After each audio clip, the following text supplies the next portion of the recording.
All right, so this was what I was explaining earlier in the hardware abstraction layer. Okay, so you can see now here it says that the kernel is the core of your operating system and has control over the entire computer. So once an attacker has access to your kernel, man, is inside. He can legit control your entire computer system at will and make it act the way you want. Okay, so I explained the two different modes, the user mode and the kernel mode, right? So all your applications that you install normally, they all work on in the user mode, right? They work in the user mode, but drivers now work in the what kernel mode. So let's look at Windows file system. It's well for you to understand this, okay? But I'm just going to look at few of them. File system, okay, is just has to do with the way your files are being arranged or put together in your drives, right? Or on your storage media. That's the proper word.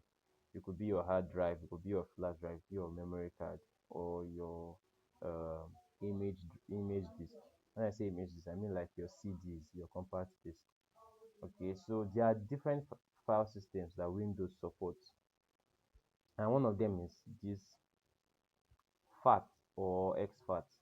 All right, so this particular file system, okay, has some limitation. First of all, it was FAT16 and it was um developed or improved to FAT32, but now there's exFAT. Okay, let me tell you the for example, when you want to format a flash drive, you're going to see something like FAT32 there, file system FAT32. There is a hindrance when you format as FAT32. FAT32 is supported by Windows, it's supported by Mac OS, right? But the thing with FAT32 is that you cannot copy a file that is larger than 4 gig into a FAT32 drive. That's why sometimes some of you might have experienced it, like a flash drive of 30 something gig or 64 gig. You want to copy something that is like 4 gig inside, it will not be working. They'll be giving you some kind of error. You'll be thinking that it is a no enough space error. So the reason is because that particular file system does not support a file that is up to 4 gig to be copied, larger than 4 gig to be copied into it. So you can copy everything that is below 4 gig into that flash drive at once. Then there's HFS, all right. This one is used on Mac OS, right? And the advantage is that it allows much more longer file names, okay, file sizes and partition sizes. So there's a way to partition your drive.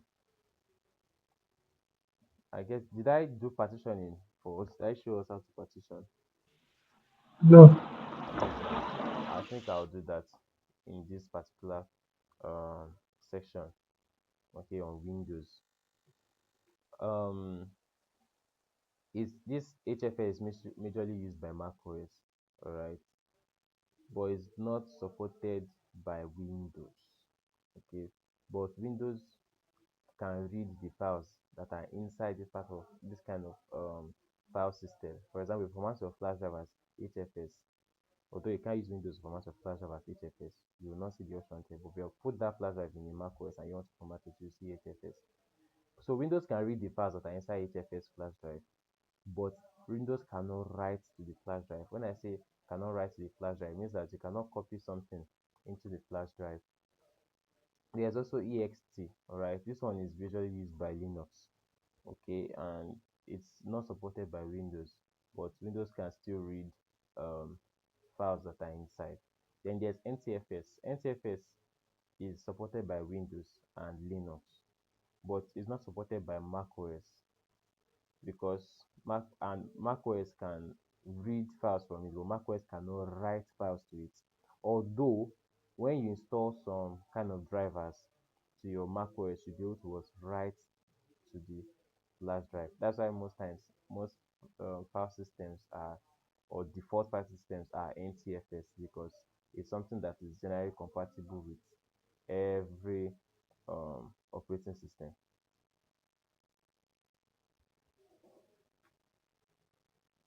All right. So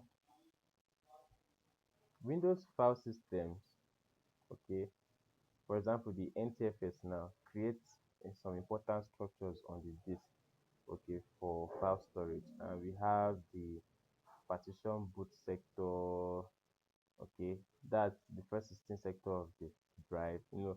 A flash drive is being divided into different um, sectors, okay. Like I say, I'll call them partitions, right? That Windows usually use to operate. So you would see some parts that you just see a system that is occupying those spaces. So uh, the boot sector now is where the MFT, which is master file table, is located. All right, that's where all the boot files are located. There's also master. The master file table contains location of all files and directories on the partition, including the attributes such as security information and timestamps. Then now there's system files. These are hidden files. You remember in your system, you can go and show hidden files. And once you click on it, you'll be seeing some kind of files that are dot this, dot this, dot this. Those files are generally not visible to users, okay? But so that users will not go and edit them. Then the file area is the normal place where you have your normal files, where you just keep and create folders and files. Right. Now it says here that notes that when formatting a partition, the previous data may still be recoverable because not all the data is completely removed. It is recommended to perform a secure wipe on a drive that is being reused.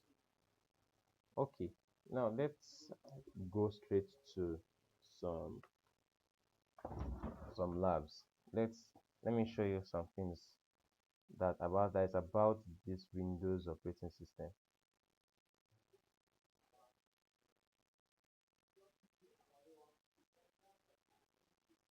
And I'm going to have to share my screen again.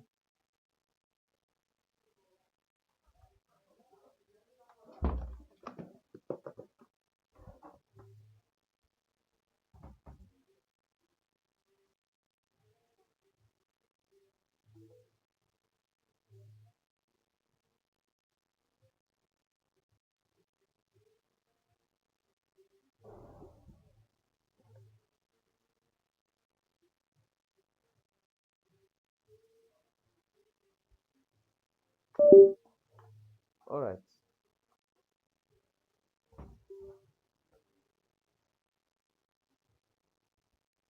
So I'm going to show you how to partition a drive.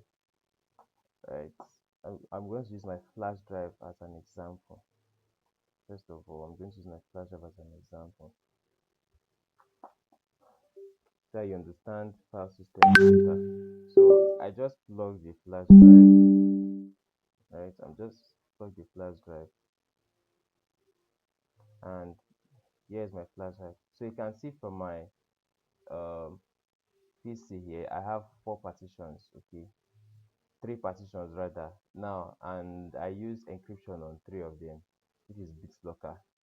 Okay, now these three drives that seems to be individual drives are a single drive, and I'm going to show you why I said so.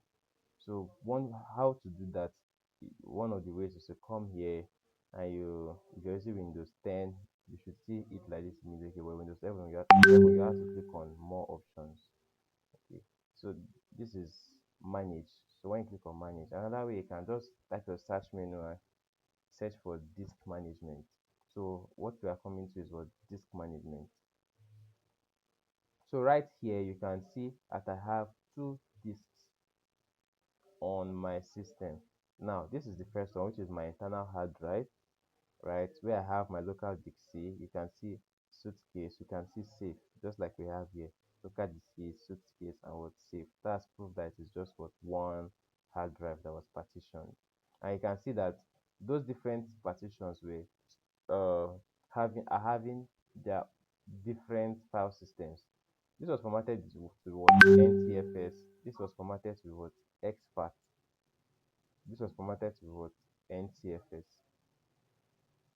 Now, this is my hard drive, my flash drive now, and it was formatted to what? NTFS. And you can see the total space that is on this and the total space on my what? Hard drive. So when you want to when you want to partition a flash drive or a hard disk drive, you just need to open the computer management. Okay, you come to right click on it, you come to shrink volume. Okay, now this is where you get to answer how much um space do you want to shrink. So it's calculated in MB, right? You can do the math, you find out how many MB makes 1 gig. Let's say you want to partition um let's say you want to partition 6 gig now.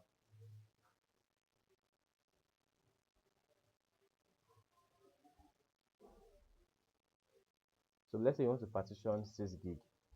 So 6 gig is 1 gig is about 1024 MB, right? 1 gig is Yes. 1024 MB. So if you're multiplying 1024 MB times 6, what would the value be? Okay. So that's about 6144. Not So if you only partition 6 gig, so that's 6144. Okay, I'm going to just click on shrink. Now you can see it has shrink exactly 6 gig, right? So I can now format this. Right now it's not showing here as an extra partition. You can see it's not showing here yet, but you'll notice that, let me refresh, you can see it's about 29 gig here, which is the actual full capacity of my flash drive. But when I refresh, now it has reduced to what? 23. Do you see that? So everything I'm doing is affecting the flash drive. So for me to now make this new partition show, it's unallocated at the moment. So I have to what? Create a new simple volume with it. Now I'm going to use the entire, I can choose not to use the entire 6 gig. I can choose to reduce it to 1 gig, right? And leave the remaining unallocated. So I'll click on next. Now this drive data, just allow it to be as so. You can change it if you want to. Now you can see file system. So I'm going to choose the file system. So the two file system available for this my flash drive, all right, that works for this my flash drive is what? FAT32 and what? NTFS. FAT32 and NTFS. So if I use FAT32, I won't be able to copy something more than 4 gig to it. But if I should use NTFS, I'll be able to copy what? Something larger than 4 gig to it. Then here I have to what? Put the name of the drive, whatever I want to name it. Let me just say new partition. There's a limit to the drive name. There's a limit to the characters. Alright. So I'm going to change to NTFS. So you can see NTFS, I can type a longer file name. But when it was on FAT32, each time I try to type a longer file name, it will not work. So I can do perform a quick format and leave the allocation unit size as default, and once I click on finish, it's going to format. Now this is going to just take a little while and my drive should show right here. Let me put it side by side.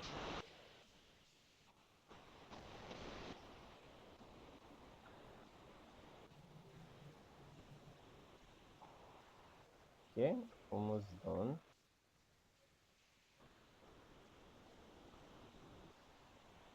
Now while this is loading, I'm going to show you how to import those virtual machines. All right, so if I open up VirtualBox, wow, that's, you can see now my new partition is here, right? And I have 599 gig free. You can see that um a little part has been taken. 597 is free of 500, 5.997 is free out of 500, 5.99. So all those different system partitions has been taken, right? That's why the space has dropped a little bit to what, 5.97. Now that's how to partition it, right? So if you want to delete the partition, all you just need to do is to what? Right click on it, delete volume, click on yes. You can come to this one. Oops, I can't extend volume because on NTFS. So I'm just going to leave it like that. If you want to extend the volume, just to make sure that this part is out and completely joins with this, when you right click on this, you're going to see extend volume there, right? So when you click on extend volume, it will just pop up a screen. Just click on next, next, next, and all volumes will be joined back to your initial partition. All right, so that's it about partitioning the drive. When it comes to formatting too, so if I should right click and try to format this, you can see I have expert as another uh, file system here. So I can actually format as expert if I want to. So I'm going to cancel this because I don't want to format my drive. I have some important documents inside. So now to how to install the um, virtual machine files. Okay, I'm just going to check this.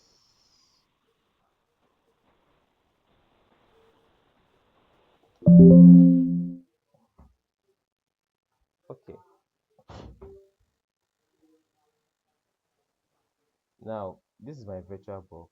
Okay, and opening it, I have the two labs, the two virtual machines installed. All right. So let's assume I wanted to. This is the one you have to download from the Skill for All website. Okay, and this is the other one that I uploaded to a Google Drive. There are tools inside just for you to use. Okay, so I'm going to show you how to add them. Although there's a video online how to add them on that same course, you can watch it. So I just need to come here, file. I'll go to import appliance. Once I go to import appliance, I'll go to go and find the file from where I saved it. Let's assume, let me assume I wanted to install something else. Okay. Um, okay, let's assume it was this one I wanted to install. Click on OK. Go to next. Alright, and they're already using like that. Going to expert mode, they are going to be the ones to decide the CPU, the amount of RAM, the DVD, the sound card, network adapter, all these things. They'll be the ones to take out all these options. But just clicking on next is going to just, you know, use all the default settings for you. Then you can actually choose where you want the virtual machine to be located. I usually put mine back behind in another partition. Okay, where I put work programs. Okay, this is it. So I'm going to select this folder. This might not work because I already have it in that folder there. I have to delete it. So by clicking on finish, it's going to do this. You can see it's writing 100%. That's because those files already existed. That's why it's added 100%. So it's not supposed to do that. It's supposed to just add everything manually, right? From 0 to 100. Because those files are there already, it's going to give you an error. I'm just going to try it again after I've deleted those files. Let me go to where I have that file.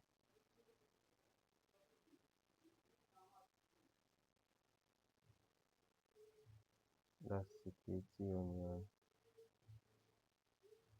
Okay, that's deleted now. Let me try again. Import appliance, find the file.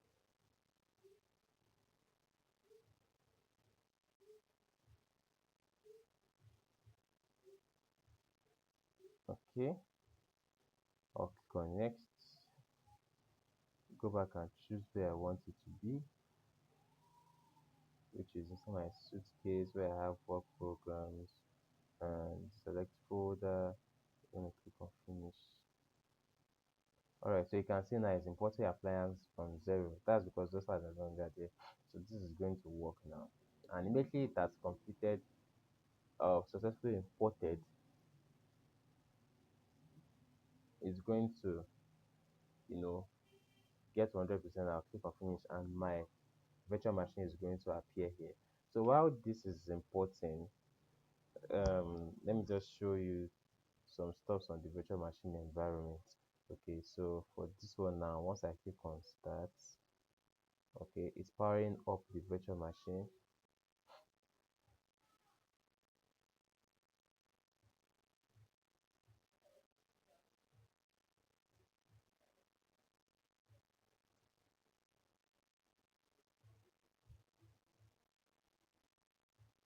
Okay, yeah, so it's working.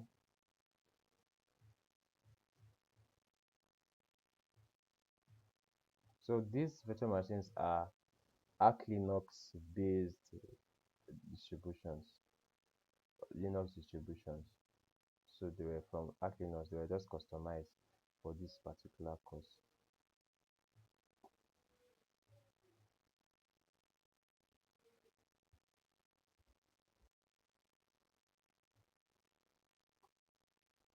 Alright, so there's a password. Now my virtual machine is loading.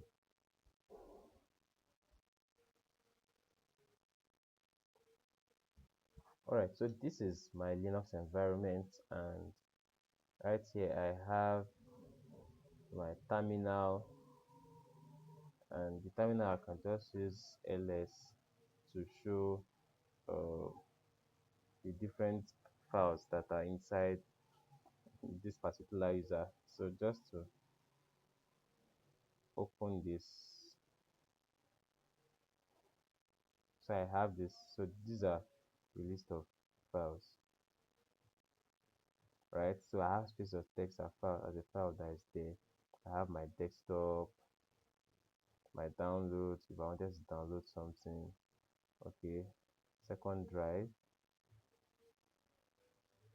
right? I also have some applications here, okay, that are important that we'll get to use later in this course. We have Wireshark.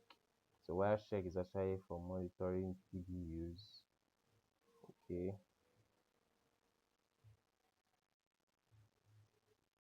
so once I click on start capturing, whatever activity I do on my browser, it's going to come here. Let me go to the web browser. Now you can see I've opened the web browser now. I'm still having activities on my Wireshark.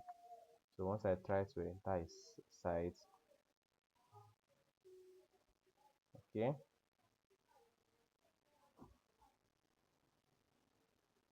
I have this. So my website is open.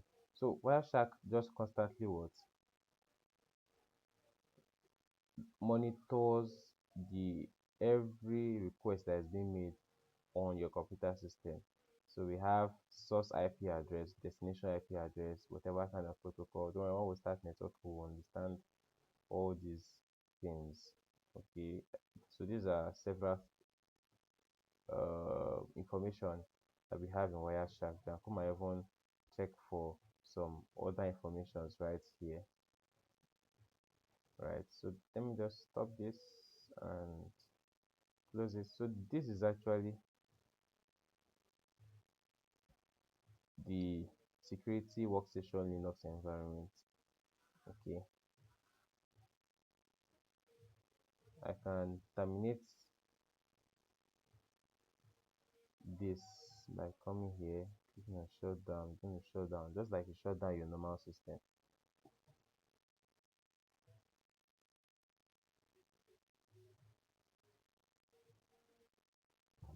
Okay, so you can see the other one has completed, has finished adding. So I have security onion here now. So this is another, actually another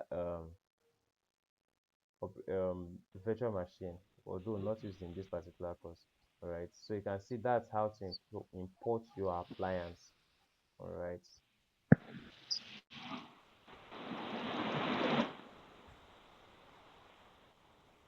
All right, so I'm going to close this now. Let's continue. There are several other things I would want to show us, okay, under the Windows security. Remember, we're doing a cyber security course. All right, so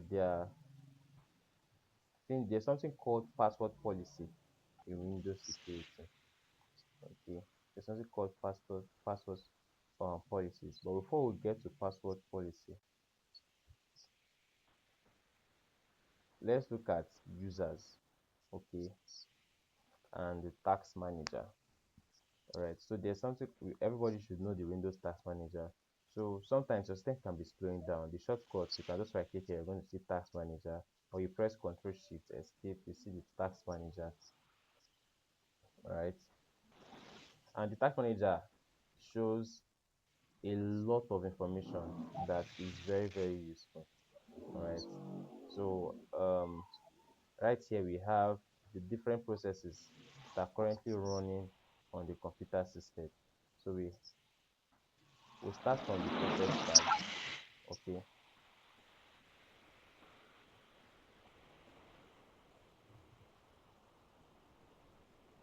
now when we sort by name, all right, the task manager automatically helps us um group them. For example, so you can see applications are grouped differently from background processes. Now, background processes, okay, are as a result of the applications that you have installed that automatically start up on their own on the background. One of them, you can say I have Adobe installed, so that's why Creative Cloud usually runs on my background by default. Okay, so that's this. We can come to let me see.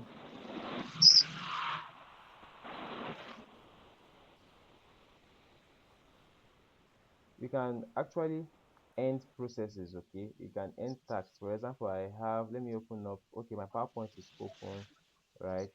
I can shut it down from here by just clicking, selecting it. I can right click and click on end task. So PowerPoint is going to close, right? So you can see PowerPoint has been forced close. So when, for example, my CPU now is running on 94% to 96%.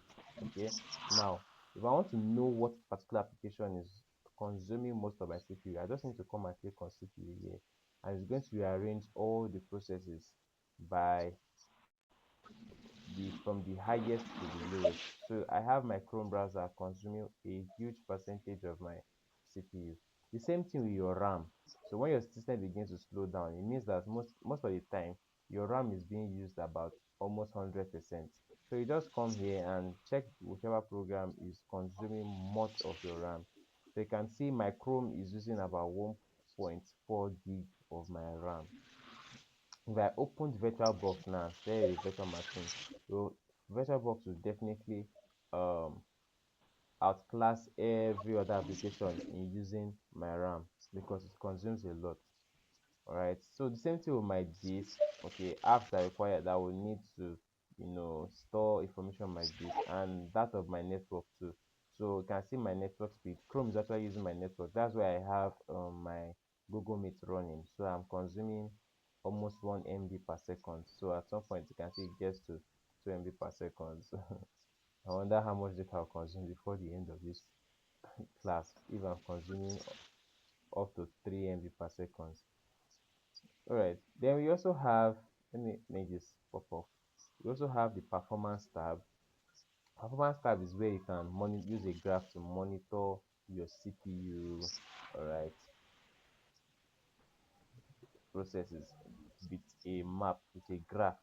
Okay, so this one shows you the current utilization, which you are seeing in process already, the speed at which your CPU is currently working. All right. Then threads, how many processes are running, then how long your system has been on. So my system has been on, showing right here is showing as if it's about 6 hours. Then you can also come here to check how The, many. excuse me, sorry. Yeah, Can you yes, like uh, like your system is 6 hours? Eh? has been on for 6 hours. Yeah, 6 hours. Yes. Does that we can that determine the performance of the system too? No, no, no. This is just once I shut down my system and power it on again, it start counting from the beginning. Okay. Mm. Because I was thinking sometimes, most times I hibernate my system. Okay. And when you have an and you start up again, it resumes now. Yeah, I know, but does that determine the performance of the system when I run it back? Well, now it depends on what you are doing with the system, but sometimes it's good to shut down so that most of the background processes are going to stop, which are those background processes that have been started off by applications that you have opened, and when you close the application, they are still running. For example, if I open, Okay. um, you can see I have Slack here. My Slack application is not open, but you can see it's running on the background, right? If I should come to my processes, you can see Slack here, but I'm not using my Slack currently, but it's running on the background. So when I hibernate and resume, the Slack will still be running, right? Yes. So that's what might slow down your system. That's why sometimes it's good to just shut down your system. But most developers, most tech guys, they don't shut down your system. They just sleep or hibernate because they're always working on something and would like to always continue from where they stop. Okay. All right. So back to the performance. So we can see the same thing for the memory, right? Which is the RAM. Okay. You can see the form Yes. factor. RAMs come in form factors: small online dual inline memory module, that is SODIMM. Okay, small online dual inline memory module is used in laptops commonly, and it's important for you to know that RAM also have speed. Okay, so you can see it 1600 megahertz. That's 1.6 gigahertz. That's the speed of my RAM, and have um, cached volume. So all those things, I'm not going to go into more details about that. So the same thing with your hard drive. So hard drive moves at particular speed. You can see the speed at which it is writing information to my system is writing information to the hard drive, and the speed at which it is reading information from my hard drive. All right. Then Ethernet. If I have my network cable connected to the internet, right, for my system connected to the internet via a network cable, this one will be reading. Then this is for my Wi-Fi. Because I'm running on Wi-Fi, you're going to see um, Wi-Fi network. Then this is for my graphics processor. All right. If you had an external graphics card, you're going to see it there. Let me say NVIDIA graphics card. You see how much graphics are processing, right? So you can see how much 3D image is being processed over here. Then I'm going to switch to users. Okay. So I have two users on my system, right? One is my administrator and the other one is my standard user account. And I'm currently using this one. Okay. And because this one is using what a huge percentage of my what CPU, right? You can see this user is not is um logged off, although because it's an administrator, so the user will still be working. That's why it's still using a small percentage of my CPU, right? You can see that. Then I'm coming to the services. Now services, right, works like this. Remember, let's assume you have a shop, okay, and or you are a mechanic. What services are you offering? You fix cars. So for your service, for people to know that you fix cars, which means on you have to be in your shop, right, or your garage. Yeah, your mechanic garage. You have to be there. So at the point, every point where you are there means that your service is on. All right, so people can bring their cars for you to fix. So that's how these guys work. Once an application, you install an application, for example, a Bluetooth mouse. Okay, for my Bluetooth mouse to work, it means that it usually needs a service to be running to show that yes, my Bluetooth is working. So there's a Bluetooth service for that Bluetooth mouse. I'm just using that as an example.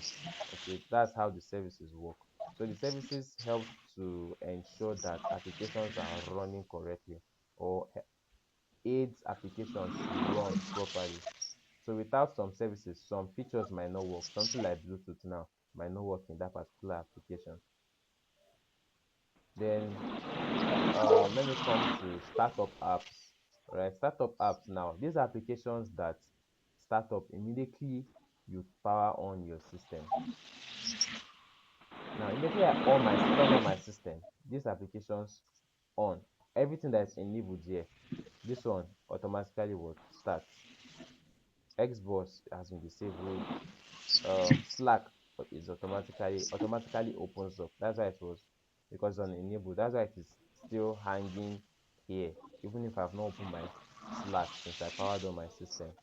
Then also my normally Windows security should be enabled, right? You should I don't you should not be able to you should not disable this. So this is actually your system 3. This one now is what shows here, this icon that shows here, right? That's what this is. Then we also have OneDrive and some other applications. So applications that you install, especially Microsoft Teams. If you have Microsoft Teams installed, every time you start up your system, Teams will just appear. If you have Discord on your system, you can, and you are tired of seeing it appear anytime you just power on your system, it will just, you can find it right in this place and what disable it. Okay, all right, so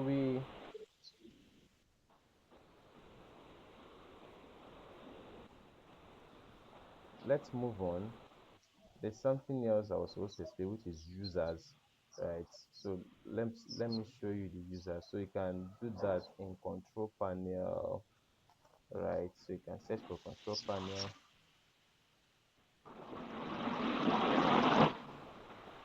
This is the best way to do it. Let me mute you. There's some sound coming from your end. Yeah, thank you. All right, so this is the control panel. We can actually come to users, all right? Add or remove users. So adding or removing users, okay, gives you the ability to add a new user or remove a user. Okay, so remember I said it's a standard account. Now that was because it has changed to administrator, because in some practicals I just showed people how to make an account and administrator. So you want to add a new account, all right? You can just come here, click on add a new user to this PC. Okay, you have this. I can click on this add. You can go through your settings too by going through your settings and clicking on account. Now Microsoft is going to load. Actually, I can choose to skip the signing in part so that I don't need to use my Microsoft account. I don't want to, let's assume I don't want to use my Microsoft account now.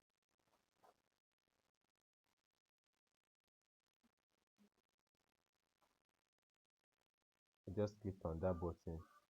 Okay, so you can see now add a new user without a what Microsoft account. So after clicking on this now, I will now add a new user. Let's say uh, Spark Innovation Hub Academy, and I'm going to put password there. Let's say I don't want to add a password. Okay, let me just put A B C D as my password.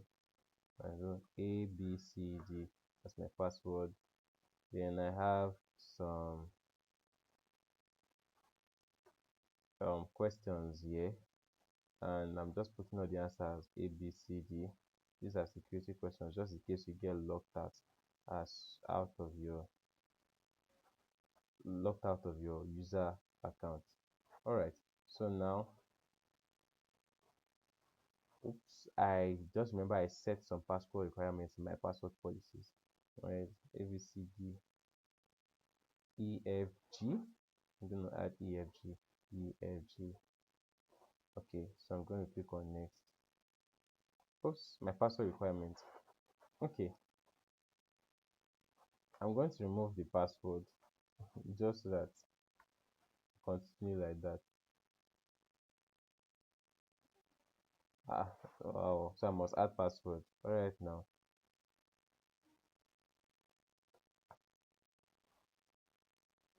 Let's do this.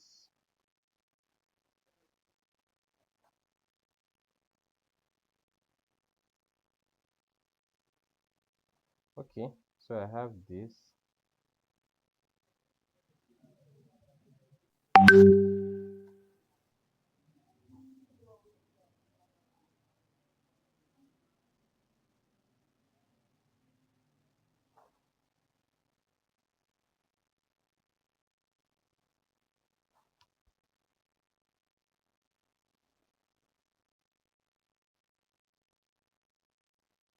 Okay, so I've added the user now. I successfully added a new user. So let me go back, coming back to this place. How to remove user account. So you can see the new user I've added is right here, right? And I can choose to log in with the user. If I wanted to log into this user, I just need to come to my start menu, click here. You can see the user has appeared here, right? If I click on it now, I'm going to just log out of this particular user and our meeting might stop. So I don't want to do that. So now that's how to add a new user, and you can delete a user. Just simply you can come through your settings or use this place. So I can delete this account. Once I click on delete this account, the user is going to be deleted. Right, so the user has been deleted, and when I come here, try to sign in, it's no longer here. Right, so you can actually do the same thing from your settings here. All right,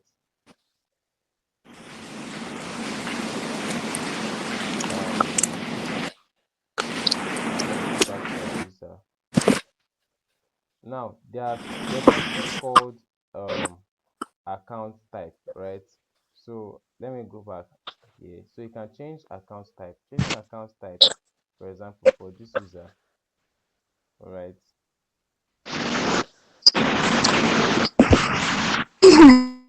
means that you can either change the person standard to become a standard user or an administrator.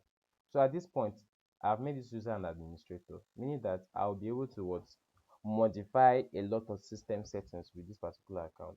But if it was a standard user account, okay, you can say a standard user account can use most software and change system settings, which does not affect the users of the security of this PC.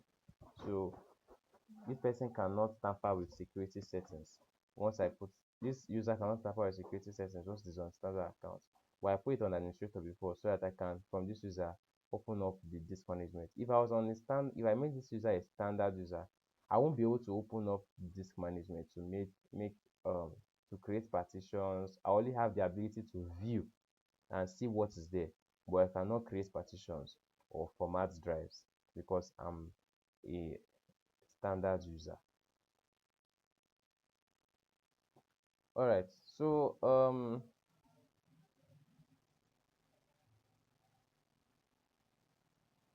let me get questions. Do we have any questions so far?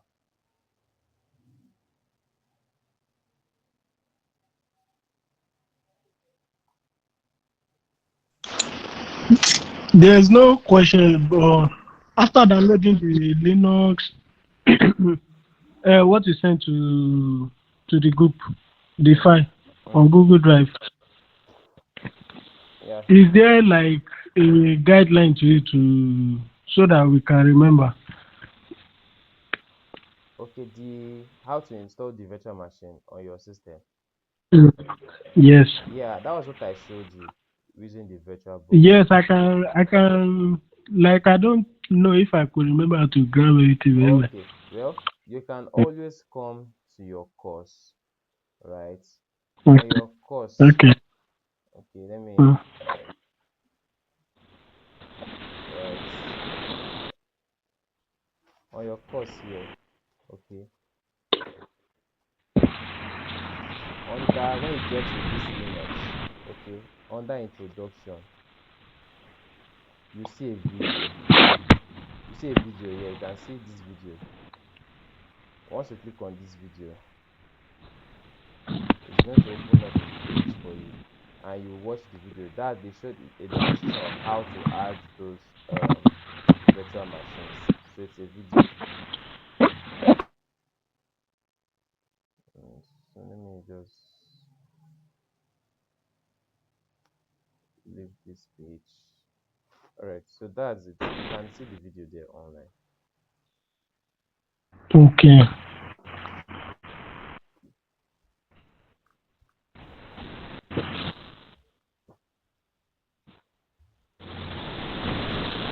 Okay.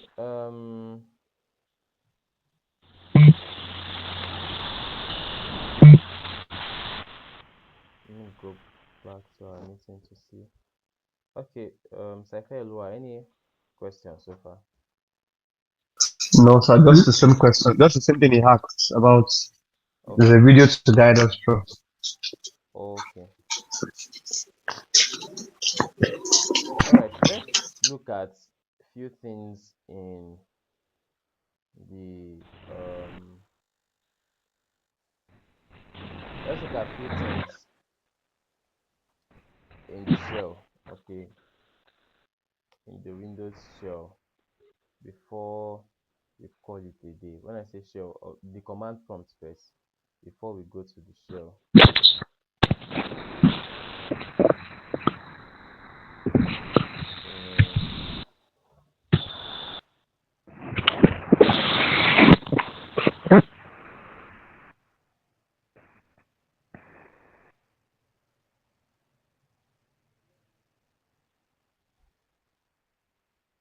All right.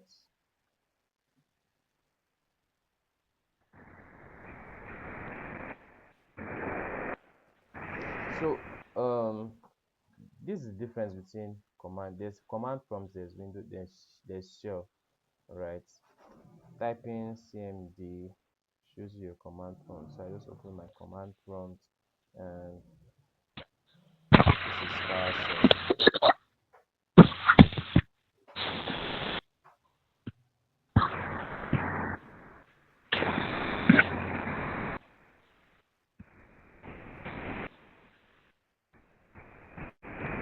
Okay, so you can see that they somehow look alike.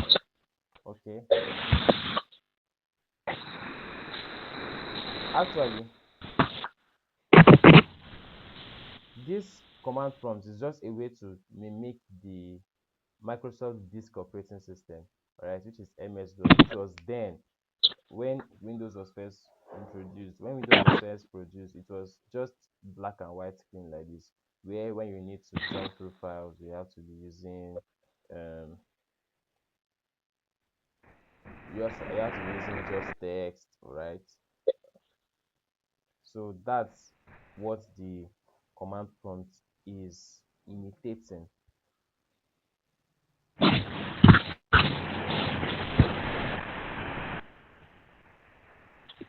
All right,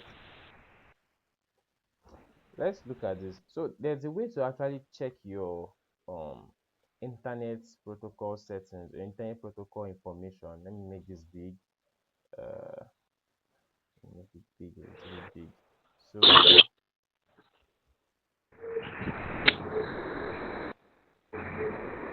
now to do that, there's something called ipconfig. So I use ipconfig.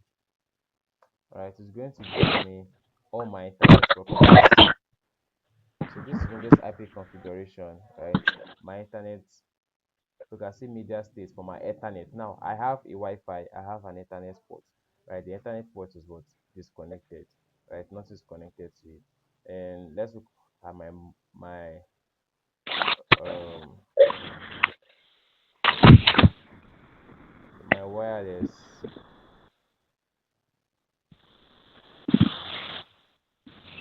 My Ethernet port has an IPv4 address of this 192.168.56.1, and my Wi-Fi has an IPv4 address of 192.168.142.28. Now, when we get to networking, we'll talk about IP addresses.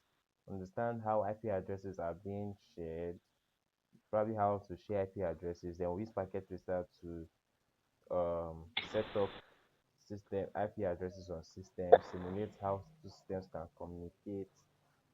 We'll learn how to set up a home network using the packet tracer, something that you can actually replicate in your very workspace, right? So that's this about using few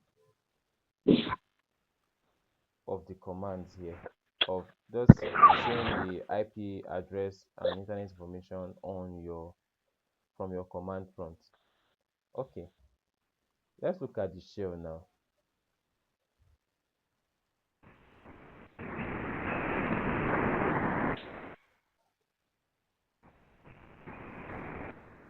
Let's try this. So there's a command called dir, all right? So what dir does is that it shows you every file, okay, that is in this particular user, okay, this particular directory, all the files and folders. Let me show you that. Now, in my normal graphic user interface, right, when I get to local disk C, this is my local disk C here, and I get to users. So this is my particular user. Remember, this is my user here. So what do I find here? I find out I have what? Let me show. I have my files are hidden.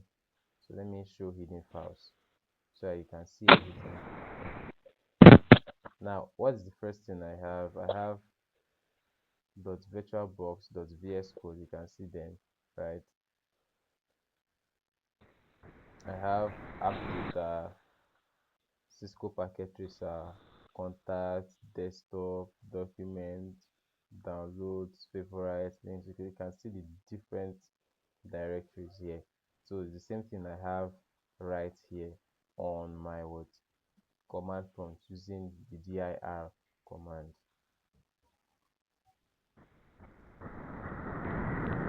Let's try um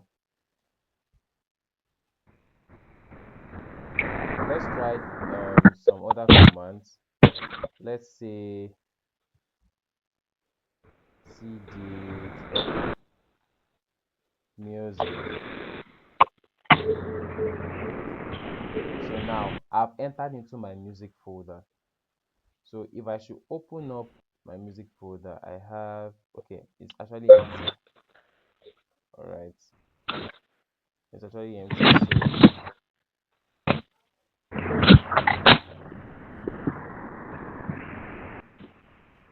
So I'm going to actually leave that.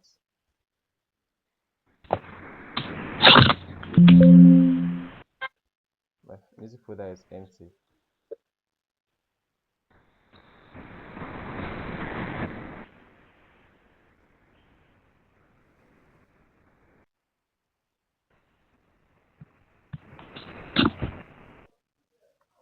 Nothing is placing Windows command prompt. All right, let me show you the PowerShell first.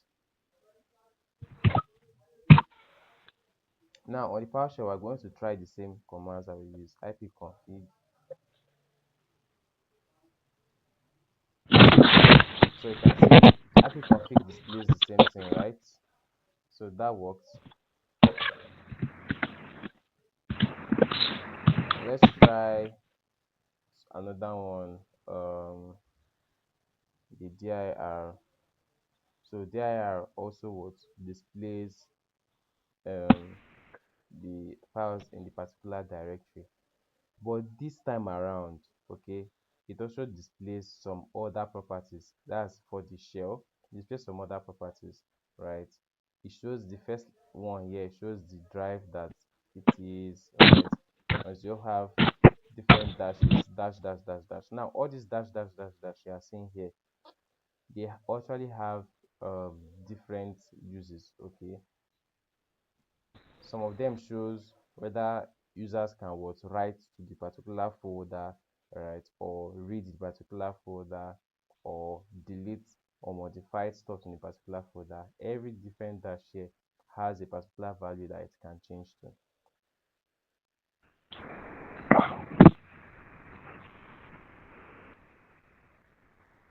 All right, so let's look at one other example. Okay, let's try empty. Let me open my recycle bin to confirm if I have some files there. So I'm going to show you how to empty the recycle bin with the PowerShell.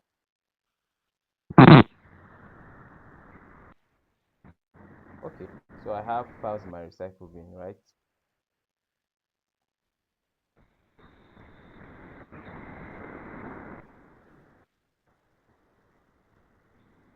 Let me try this.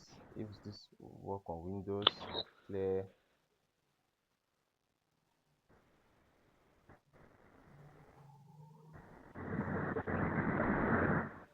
Okay, so you can see now it's asking me I should confirm. Are you sure you want to what, perform this action? Perform this operation, clear recycle bin what on target all the contents of the recycle bin. So it clears all the content of the recycle bin. If I type here Y and I hit enter, it clears my recycle bin. And when I open up my recycle bin, it's going to work. You can see I don't have any folder in my recycle bin. So lastly, I'm going to be showing you these few things again on the virtual machine. Yes, that's the last thing we're going to do today.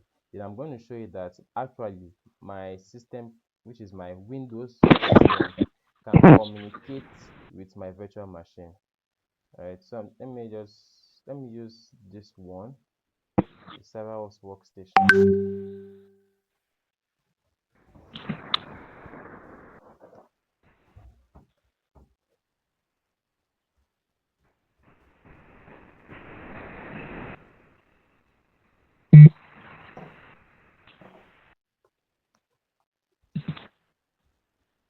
Still loading.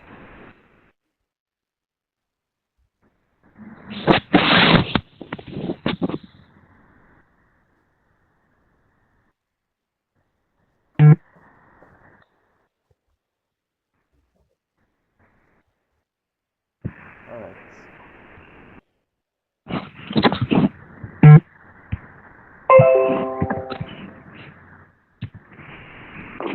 Okay, so I have this. The first thing we did was to use not the ls command, right? It showed the file that was in this directory.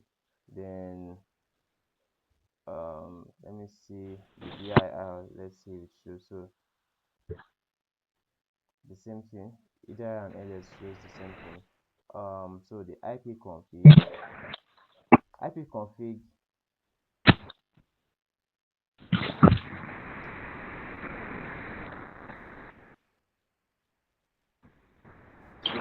on Linux, I just remember we're dealing with Linux, so it's not ipconfig we should use. So ipconfig is for Windows.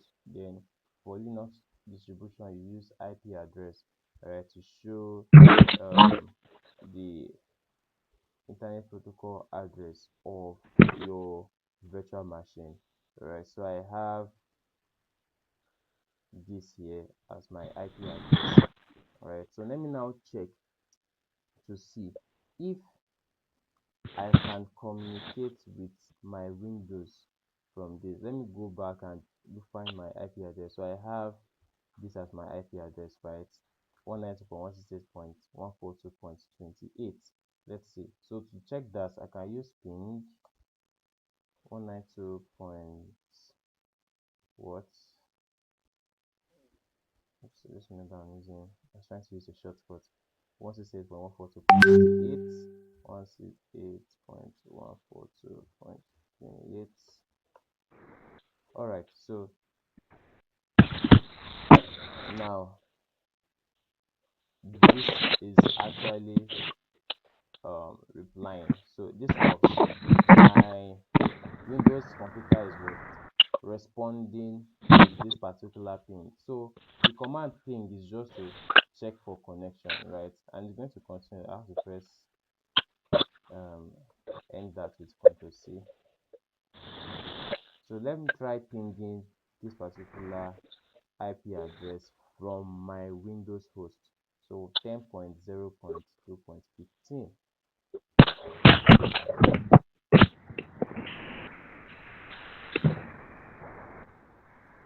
So ping 10.0.2.15. Right, so let's see. It's not working. Then request timeout. So somehow my Windows is unable to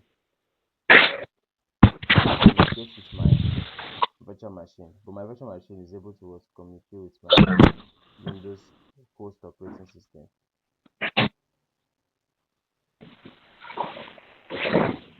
Alright, so I think we can stop here for now. In our next class, we'll look at more of this. And explore more commands. Then we'll base on the Linux operating system, because that's what we're going to be using for majority of the practicals when we start using the cybersecurity tools, because most of them are in the Linux operating system. Alright, like the Wireshark, okay, and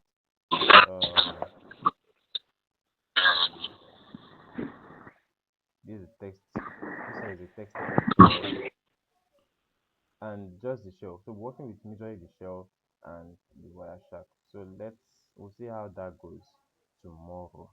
Yeah, just remember it's tomorrow, not next week.